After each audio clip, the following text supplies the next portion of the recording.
ভালোবাসা। ভালোবাসা জিনিসটা সবার কাছে সমানভাবে বিদ্যমান। কেউ তা প্রকাশ করে, আবার কেউ তা প্রকাশ করতে পারে না। যারা সাহসিকতার সাথে ভালোবাসা প্রকাশ করতে পারে তারা সমাজের চোখে অনেক বেশি দোষী।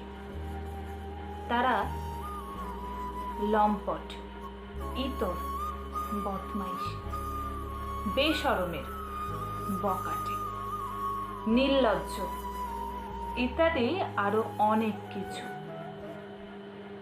যারা আবার নিজেদের সম্মান রক্ষার্থে, নিজেদের ইজ্জত রক্ষার্থে ভালোবাসা প্রকাশ করতে পারে না, তারাও কিন্তু সমাজের চোখে সমানভাবে দোষী। তারা কাপুরুষ, নির্বোধ, বোকা, অচঞ্চল।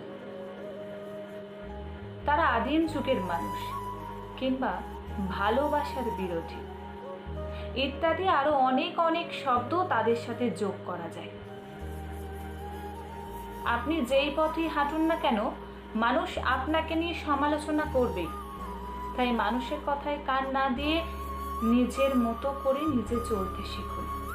দেখবেন আপনি যখন আপনার কাঙ্ক্ষিত লক্ষ্যে পৌঁছাতে পারবেন কিংবা সফল হবেন, তখন সমালোচনাকারীরাই আপনাকে নিয়ে প্রশংসা করবে, আপনাকে নিয়ে গর্ববোধ করবে।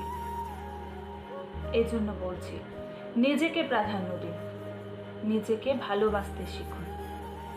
তখন দেখবেন সফলতা আপনার দোরগোড়ায় এসে কড়া নাড়বে।